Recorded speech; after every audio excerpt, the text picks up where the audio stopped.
中国的有些邻国呢，在经济上是靠中国，安全上是靠美国，像菲律宾、新加坡、泰国、韩国，包括远一点的像澳大利亚都是这样，咱们都已经习以为常了。其实这个是不正常的。经济上呢，中国是他们巨大的市场，它能从中国赚钱，但是军事上它依赖美国，而且作为邻国，只要军事上跟美国勾搭在一起呢，就会损害或者潜在损害中国的利益。只不过呢，这种经济靠中国、安全靠美国的现象的成因是比较复杂的，而且时间比较长了，咱们自己呢反而习以为常了。说3点，首先第一个呢，就是一个小国呀，美国军事上罩着它，中国让它赚钱，你说它关键时刻是倒向中国还是倒向美国呢？这个问题可能很多朋友说不好，简化一下，要钱还是要命呢？一定是先要命再要钱啊！所以这些邻国只要他在安全上依赖美国，你中国再给他赚钱，他大事选边站的时候，他首要考虑的还是美国。所以呢，不光给周边国家经济和发展上的好处，军事上能不能给他承诺，我给你提供安全保障，我的常规军力世界第2，我的陆军天下无敌，在亚洲大陆中国军队比美国军队好使，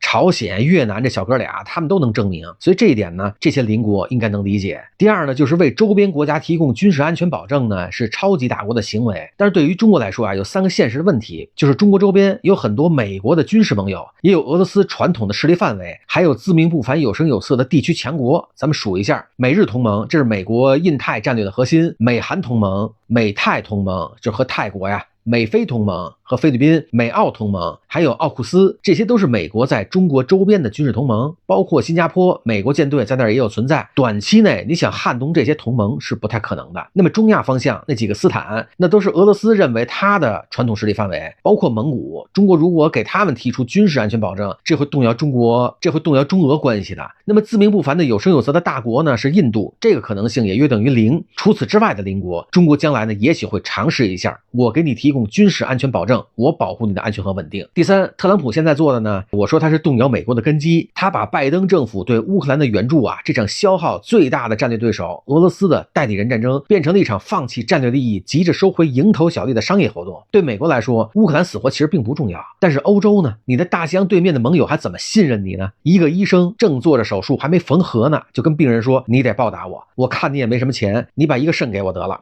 今后每年呢，我从你身上抽血，另外我觉得你大脑也有问题，你得换个头，我说的这些如果你不答应，我就不给你缝上，我立即就走。咱不说这病人，其他的医生护士他们怎么看你啊？其实对特朗普恐慌的不仅仅是欧洲盟友，亚太国家也一样。中国呢，要继续展示咱们的责任感，值得信任，经济实力和军事实力很强大，那么对周边的影响力呢会继续增加，特别是为周边提供军事安全保护，稳定周边，将来呢是大有空间的。